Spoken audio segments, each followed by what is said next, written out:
얼마 전에 저는 한 우편물을 받았습니다. 그 우편물 안에는 아주 고급진 인쇄 책자가 들어 있었는데요. 칼라로 인쇄된 이 책자는 그 가격이 굉장히 비싸 보이는 책이었습니다. 근데 그 책을 2권씩이나 제게 보내주어서 도대체 누가 보냈을까 하고 봤더니 전혀 모르는 사람이 저에게 보냈습니다. 전혀 모르는 사람이 보내서, 그래서 아유, 너 이런 분이 있구나 하면서 그 책을 받아 펴서 보았는데, 놀랍게도 그 책은 이 세상의 종말이 언제 올 것인가를 계산한 책이었습니다. 잘못된 책이죠. 주님의 말씀에 의하면 그날과 그때는 아무도 모르고 오직 하나님만 아신다고 그렇게 성경에 분명하게 기록하고 있는데, 지금까지 수많은 잘못된 사람들이 예수님께서 재림하실 날짜를 예언해 왔고, 그리고 이 세상이 종말이 언제 올 것인가를 예언하는 그런 일들이 지금까지 정말 많이 있었습니다. 그 내용을 이 시간 여기 다 소개할 수는 없고, 딱 요 그림 하나만 보면 이 책에서 말하고자 하는 내용을 알 수 있을 것 같습니다. 예수님께서 탄생하신 것은 BC 8년 9월 18일 날 탄생했었는데, 예수님의 재림하는 날짜는 2027년 9월 7일이랍니다. 기분이 좋으신가요? 순앙터리 예언입니다. 빨리 이건 치워주시는 게 좋겠죠. 잘못된 예언입니다. 예전에도 1992년 10월 언제 예수님께서 재림한다고 하는 그런 다미 선교의 주장이 있어가지고 우리나라를 한참 떠들썩하게 만들었지만, 예수님께서 오신다고 하는 그 예언 빗나가고 말았습니다. 이런 일들이 우리나라에서만 있었던 것이 아니고 미국에서도 있었습니다. 제가 미국에 있을 때 어떤 해럴드 캠핑이라고 하는 사람이 있었는데요, 그 해럴드 캠핑이라고 하는 사람은 미국 전역에 라디오 방송을 운영하는 운영자였는데, 그분이 점점 맛이 가고 이상하게 되더니만 몇 월 며칠 날 예수님께서 재림하신다고 하는 그 주장을 라디오를 통해서 열심히 해댔습니다. 열심히 해대니까 참 제가 진리를 말하면 귀 기울이는 사람이 별로 없는데, 이렇게 엉터리 이야기를 하면 귀 기울이는 사람이 얼마나 그렇게 많은지 모르겠어요.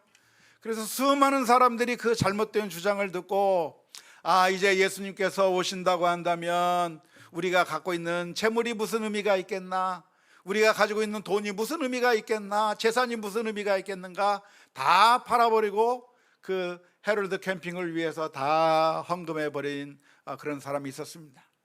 그래서 맨하탄 한가운데 그 자신의 은퇴 자금을 전부 헌금하고, 정말 그날 예수님께서 오신다고 하는 그날 영광스러운 재림을 맞이하기 위해서 어떤 노년의 한 신사가 주님께서 오실 날을 기다리면서 맨하탄 한복판 가운데 있었습니다. 그러자 기자들이 와서 물었습니다. 정말 예수님께서 재림하실 거라고 믿습니까? 그랬더니 네, 믿습니다 하면서 쫙 서 있는데, 시간이 점점 다가오는데 아직 안 오시는 거예요. 그러다가 시간이 됐는데도 예수님께서 안 나타나시는 겁니다. 그래도 기자들이 와서 계속 묻습니다.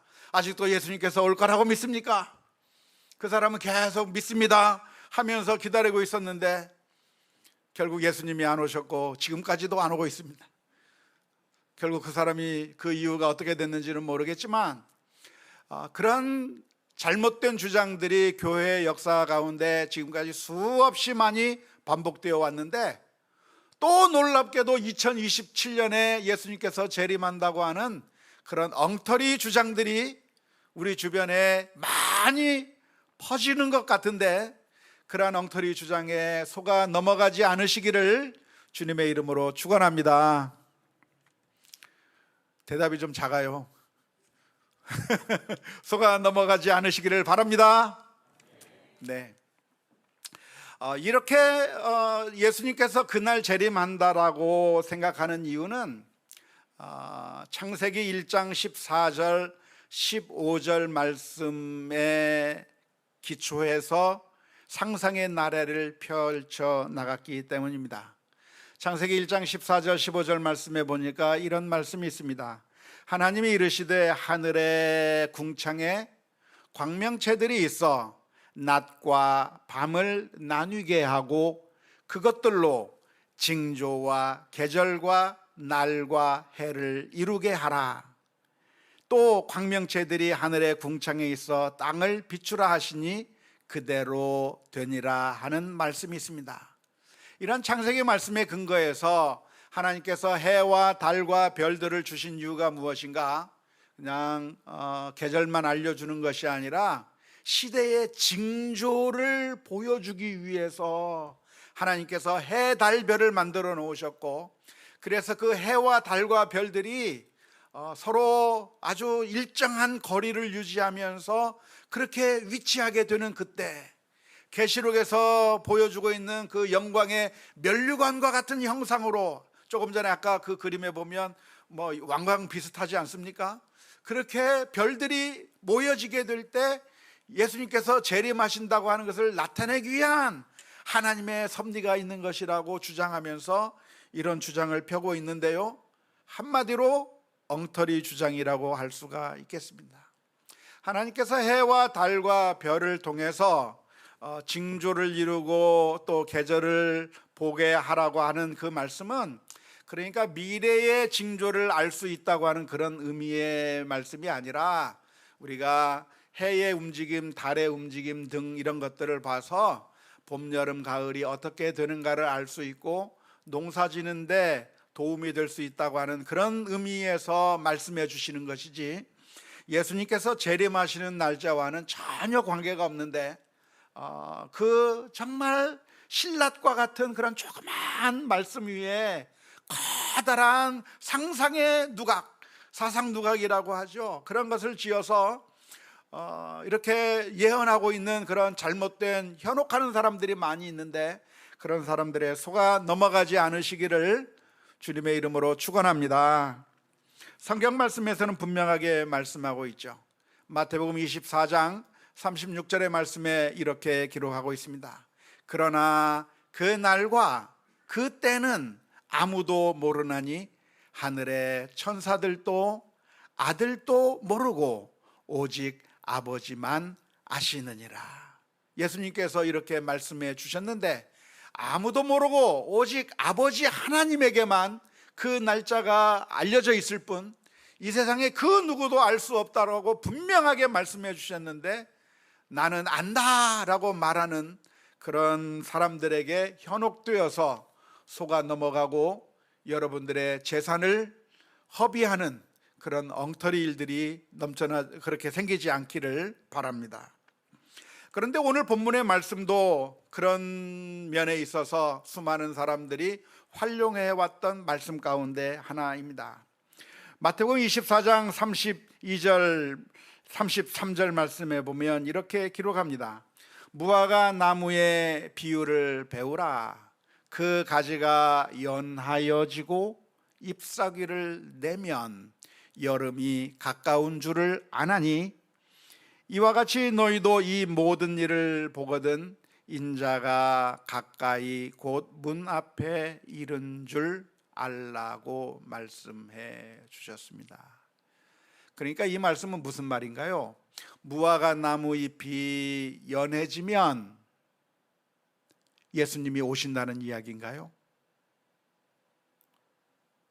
한번 대답을 해 주시죠. 이 말씀은 무화과 나무의 잎이 연해지면 예수님이 오신다는 이야기입니까? 무슨 이야기입니까? 다시 한번 천천히 읽어보았으면 좋겠습니다. 32절 33절 말씀 천천히 제가 다시 한번 읽어보겠습니다. 무화과 나무의 비유를 배우라. 그 가지가 연하여지고 잎사귀를 내면 무엇이 가까운 줄 알라고 했습니까? 여름이 가까운 줄을 아나니. 예수님이 온다는 얘기입니까? 여름이 가까이 왔다는 것을 알 수 있다는 이야기입니까? 여름이 가까이 왔다고 하는 것을 알 수 있다고 하는 이야기죠. 이와 같이 너희도 이 모든 일을 보거든. 여기서 말하는 모든 일이라고 하는 것이 무엇이겠습니까? 이것은 마태복음 24장 앞부분에 기록되어 있는 말씀입니다. 사랑이 식어지고 전쟁이 일어나고 기근이 있고 전쟁과 난리의 소문이 있고 적그리스도가 나타나고 하는 그런 모든 일들이 발생하는 것을 보거든. 그런 일들이 일어날 때 어떻게 된다고요? 인자가 가까이 곧 문 앞에 이른 줄 알라고 말씀해 주셨습니다. 그러니까 이 비유의 말씀은 어떤 의미냐면, 징조들을 보면 아하, 무엇이 나타나겠구나 라고 하는 것을 알 수 있다고 하는 그런 비유의 말씀이죠. 겨우 내내 죽어 있었던 것 같은 나무에 움이 트기 시작합니다. 겨우 내내 이건 죽었나 싶을 정도로 거무죽죽했던 그 나무에서 움이 하나씩 둘씩 트기 시작하는 겁니다. 잎사귀가 나기 시작하는 겁니다. 연한 가지가 나기 시작하는 겁니다. 그러면 우리는 무엇을 할 수 있습니까? 아, 봄이 왔구나, 여름이 다가오겠구나 라고 하는 사실을 알게 되는 것이죠. 그 가지를 보면, 이 온 세상을 바라보면, 그런 모습들이 나타나는 것을 보면, 아, 여름이 가까이 왔다고 하는 것을 알게 되는 것처럼 예수님의 재림이 언제 온다고 하는 것을 알 수 있습니까? 마태복음 24장에 있는 여러 가지 징조들이 생겨나는 것들을 보면 예수님께서 이 세상에 오실 때가 머지 않았구나 라고 하는 것을 알게 된다는 겁니다.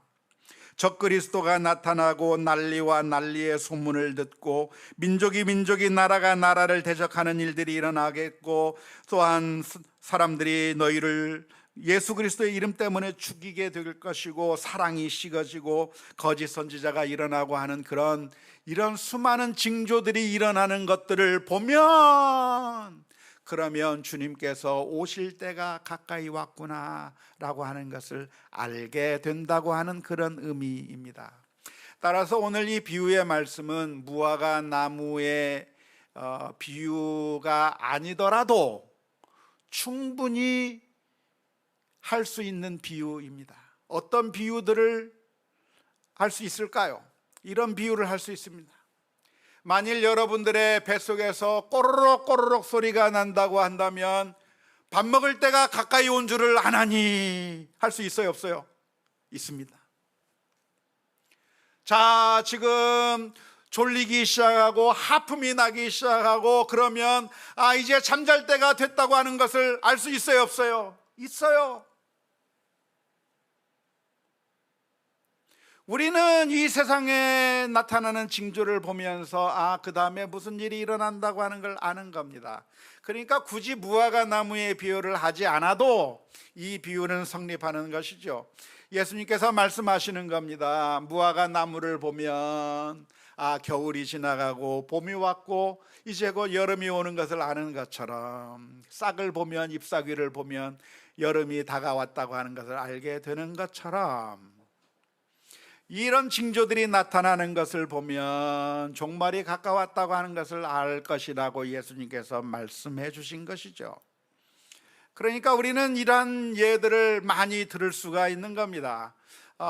우리는 하늘이 꾸물꾸물거리면 아, 이제 비가 오겠구나라고 하는 것을 알게 되는 것처럼, 우리가 이런 징조들을 보면서 이제 그 뒤에 무엇이 일어나게 되는 것을 알게 되는 것처럼 예수님의 말씀이 무엇이냐면 마지막 때에 이러한 일들이 일어나는 것을 보면 예수님이 다가올 때가 다 됐구나 라고 하는 것을 깨달으라고 하는 그런 의미의 말씀으로 예수님께서 이 말씀을 해 주신 것입니다. 그런데 많은 사람들이 이 본문의 말씀을 어떻게 오해했을 뿐만 아니라 곡해했냐면 무화과 나무의 잎이 연해진다고 하는 것은 이스라엘 민족의 독립이라고 오해하고 곡해해 왔습니다. 다시 말하자면 이스라엘이 독립하게 된다면, 이스라엘이 다시 살아나는 것을 보게 된다면 이제 예수님께서 재림하실 때가 가까이 온 것이라고 그렇게 해석하는 사람들이 생겨나기 시작했습니다. 왜 그런 식으로 해석을 할까요? 왜냐하면 무화과 나무라고 하는 것은 성경에서 이스라엘을 가리키는 비유로 사용된 적이 있기 때문에 그렇습니다. 우리 주님께서 해주신 비유 가운데 우리 주님께서 포도 비유의 말씀을 해주신 것 가운데 어떤 농부가 포도원에 무화과 나무를 심었습니다. 그리고 그 무화과 나무를 심으면서 열매가 맺히기를 기다렸습니다. 그런데 1년을 기다리고 2년을 기다리고 3년을 기다려도 그 무화과 나무에서 열매가 맺히지 않는 겁니다. 그러니까 주인이 종을 불러서 이야기합니다. 저 무화과 나무를 심은 것은 내가 열매를 먹으려고 했는데 열매가 안 맺히니 어찌 땅만 버리겠는가? 그 무화과 나무를 찍어내 버려라 라고 말씀했습니다. 그러자 종이 와서 주인에게 이야기합니다. 주인님, 1년만 더 참아주세요. 1년만 더 참아주세요. 그래서 제가 기름도 주고 여러 가지 노력을 많이 할 테니까. 그러니까 그 1년만 더 기다리게 된다면 열매를 맺히게 될 거 아닙니까? 그러면 좋을 것이지만 그때도 열매가 안 맺히면 그때 찍어내버리세요라고 하신 그 비유의 말씀을 해주셨는데, 이 비유에서 무화과 나무는 무엇을 상징하는 것이겠습니까? 바로 이스라엘을 상징하는 것이죠. 하나님께서 이스라엘 민족을 향해서 성령의 열매를 맺는지 맺지 않는지, 하나님께서 기대하신 그런 열매들이 나타나는지를 기다리고 있는데 이스라엘 민족은 전혀 의의 열매를 맺지 않는 겁니다. 하나님께서 기대한 그 열매를 맺지 못하는 모습, 그런 모습을 보여주니까 하나님께서 이스라엘 민족을 심판하셔야 되겠다고 하는 것이죠. 하나님께서 이스라엘 민족을 심판하셔야 되겠다고 했는데, 그런데 주님께서 아니라고 조금만 더 참아주세요, 조금만 더 참아주세요 하면서 하나님의 심판이 아직 연기되었다고 하는 것을 해주시는 비유의 말씀이 바로 그 비유의 말씀입니다. 그러니까 그 비유에서는 무화과 나무란 바로 이스라엘 민족을 상징하는 것이라고 할 수가 있겠습니다. 뿐만 아니라 한 번은 예수님께서 길을 가시다가 무화과 나무를 보셨습니다. 그런데 그 무화과 나무에서 열매가 있는가 하고 그 무화과 나무를 살펴보셨습니다. 그런데 그 무화과 나무에 열매가 하나도 없는 겁니다. 그러니까 예수님께서 저주하셨어요. 다시는 네가 열매를 맺지 못할 것이다 라고 저주를 하셨는데, 놀랍게도 그 다음날 보니까 그 무화과 나무가 말라 비틀어 죽어 있는 모습을 봅니다. 우리 성도들이 이 성경 말씀을 읽으면서 마음속에 불편함이 있어요. 왜 예수님께서 저렇게 성질을 부리셨을까? 예수님께서 왜 저렇게 화를 내셔가지고 정말 그런 무화과 나무에게 저주를 내려서 무화과 나무를 죽게 했을까? 마음이 좀 안타깝습니다. 그런데 예수님께서 이렇게 무화과 나무에게 저주하신 것은 무화과 나무를 저주하는 게 아니고 사실은 이스라엘 민족을 향한 경고의 퍼포먼스죠. 구약시대 때부터 선지자들은 늘 퍼포먼스를 하면서 예언을 했습니다. 그게 구약 시대의 선지자들의 예언 방식인 것이죠. 그래서 하나님의 메시지를 전달하기 위해서 저처럼 어리숙한 설교자처럼 그냥 말로만 설교한 게 아니라 구약 시대 때의 선지자들은 퍼포먼스를 벌이면서 하나님의 메시지를 전달한 거죠.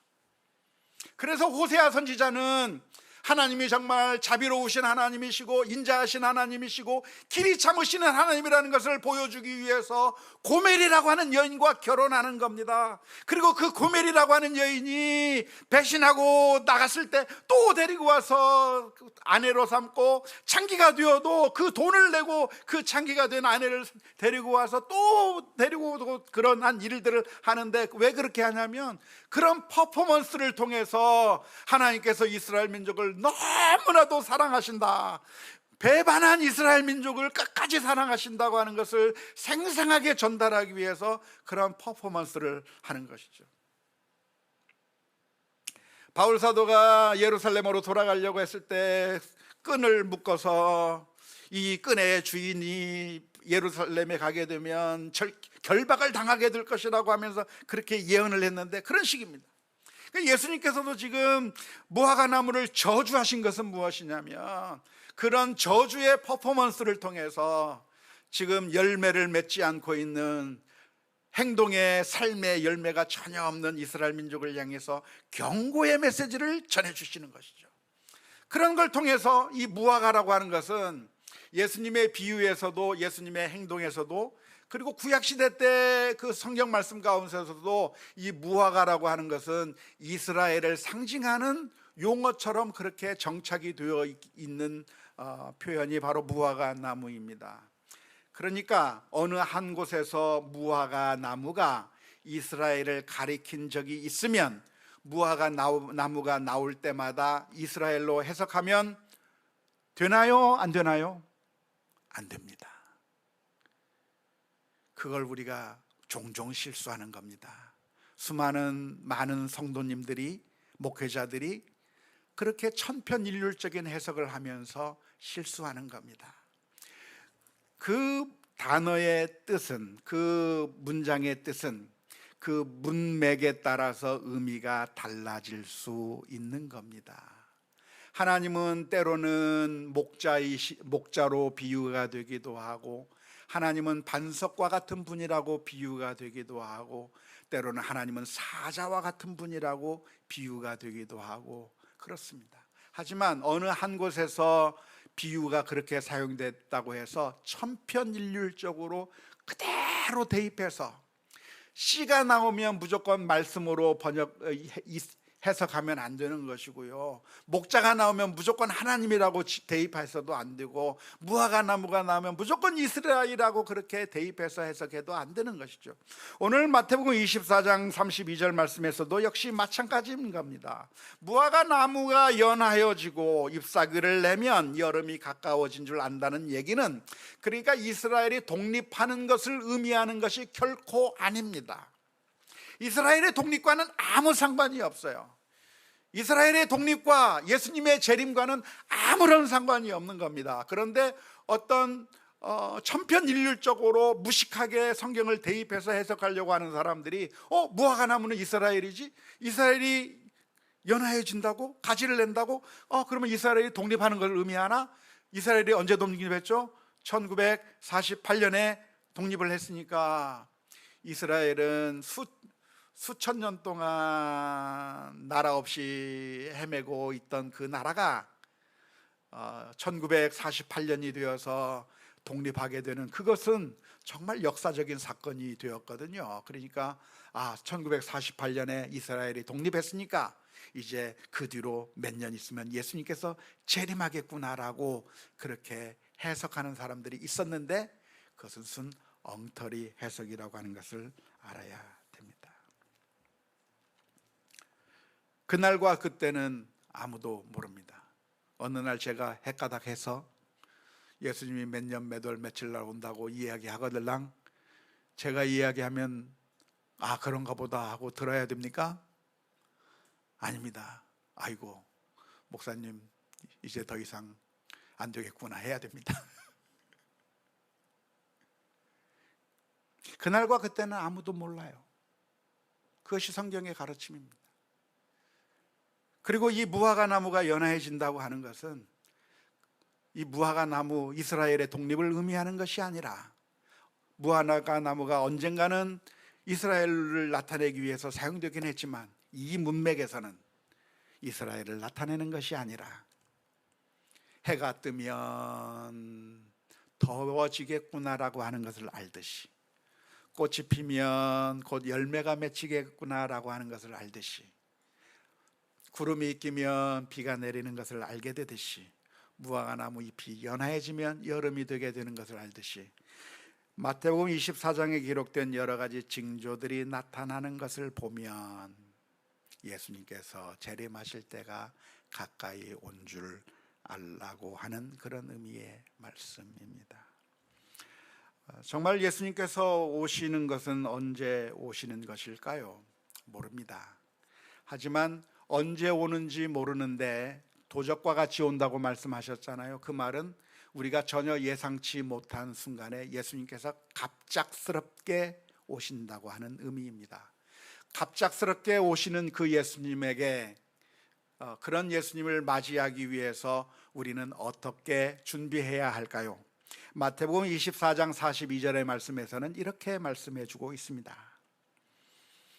그러므로 어떻게 하라? 깨어 있으라. 어느 날에 너희 주가 임할는지 너희가 알지 못함이니라. 깨어 있으라고 했는데 깨어 있으라고 하는 말은 무슨 의미일까요? 잠자지 말라는 이야기일까요? 아닙니다. 언제 올 줄 모르는데 어떻게 안 자고 깨어 있겠습니까? 그 말이 아니죠. 깨어 있는다고 하는 이야기는 주님께서 언제 우리에게 온다고 할지라도 항상 준비되어 있어야 한다는 의미입니다. 우리 아이들이 장난치다가 엄마가 아빠가 돌아온 시간이 되면 공부하는 척합니다. 언제 오는지를 알기 때문에 엄마가 오나 아빠가 오나 하면서 실컷 놀다가 그때 공부하는 척을 막 하는 거죠. 그렇게 준비하라고 하는 의미가 아니에요. 우리는 어떻게 준비할 수 있는가? 항상 하나님의 뜻에 따라 순종하며 살면 그게 준비가 되는 겁니다. 하나님의 말씀에 따라 지금 주님께서 오시더라도 주님 환영하며 주님 앞에 나아갈 수 있을 정도로 우리가 늘 우리 자신을 준비하는 것이 깨어 있는 것이고, 그것이 우리가 지금 가져야 될 자세일 것이라고 믿습니다. 사랑하는 성도 여러분, 주님의 재림은, 이 세상의 마지막 날은 언제인지 아무도 모릅니다. 지금까지 여기에 나와 있는 모든 징조들은 지금 다 일어나고 있기 때문에 지금 당장 오셔도 되고, 아니면 성경에서 기록하고 있는 것처럼 주님께서는 우리를 너무나도 사랑하시기 때문에 한 사람이라도 더 구원하시기 위하여 또 참으시고 또 참으시고 또 참으시는데, 어떻게 참으셔요? 천년이 하루같이, 하루가 천년같이 주님께서 그렇게 길이 참으신다고 했어요.